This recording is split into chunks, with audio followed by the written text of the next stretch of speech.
Hello everyone, welcome to my channel all about life science. Myself Prashansa Singh. हम बात करेंगे CSIR syllabus के बारे में।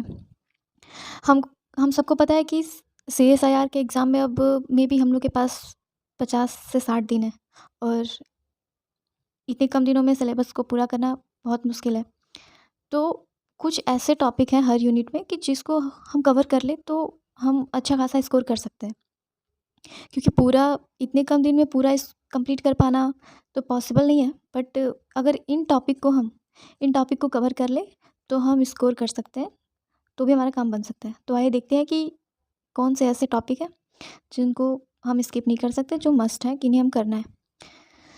बायोकेमिस्ट्री में enzyme kinetic, respiration, amino acid and protein और मेटाबॉलिज्म। बायोकेमिस्ट्री के जो इतने टॉपिक हैं, इनको अगर हम कंप्लीट कर ले तो हम बायोकेमिस्ट्री में अच्छा स्कोर कर सकते हैं और हर साल इन टॉपिक से क्वेश्चन बनते ही हैं। सेल बायोलॉजी की बात करें तो सेल बायोलॉजी में cell cycle and cell division, हर साल इससे क्वेश्चन बनता है। प्रोटीन सॉर्टिंग, टारगेटिंग और cytoskeleton. Cell signalling and communication. Cell signalling and communication को हम देखें तो सिग्नलिंग पाथवे, जिसमें GPCR, RTX, TKAR, cancer and एपोस्टोसिस।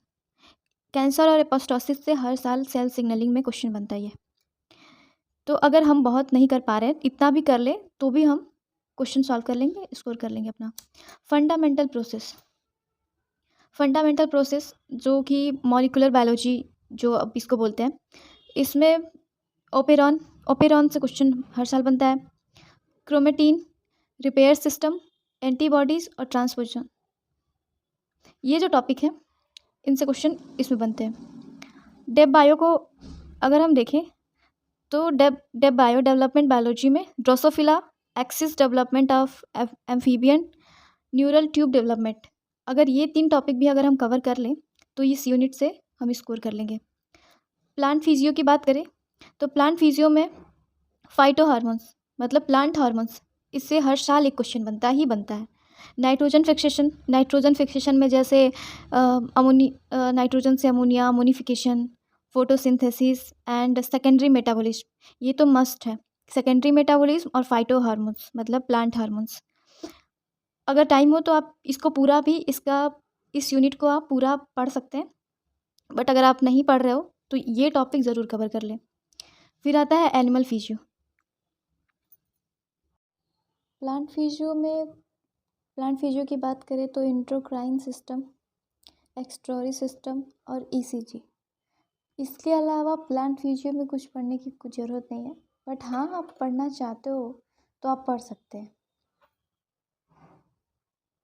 अगर जेनेटिक्स को देखें तो जेनेटिक्स में पेडिग्री मेथड और न्यूट्रिशन, HFE, जीन मैपिंग, ये जो टॉपिक है वो मस्ट है। इससे बाहर जेनेटिक्स से क्वेश्चन नहीं आता है, और आता भी है तो आप इतना पढ़ लोगे तो कर लोगे।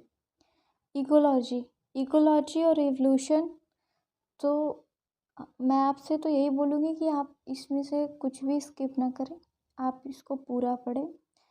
बट कुछ मस्ट टॉपिक इसमें भी है, जैसे पॉपुलेशन इकोलॉजी, कम्युनिटी इकोलॉजी, जैसे क्वेश्चन ज़्यादा बनते हैं। सक्सेशन भी हो गया। और इवोल्यूशन की बात करें तो इवोल्यूशन में हार्डी वेनबर्ग लॉ और द मैकेनिज्म, फिर geographical time scale, molecular evolution. और इवोल्यूशन में अगर इवोल्यूशन पढ़ना है तो हॉर्स इवोल्यूशन, ह्यूमन इवोल्यूशन जरूर पढ़ ले, क्योंकि इससे क्वेश्चन हर साल बनते हैं। Diversity of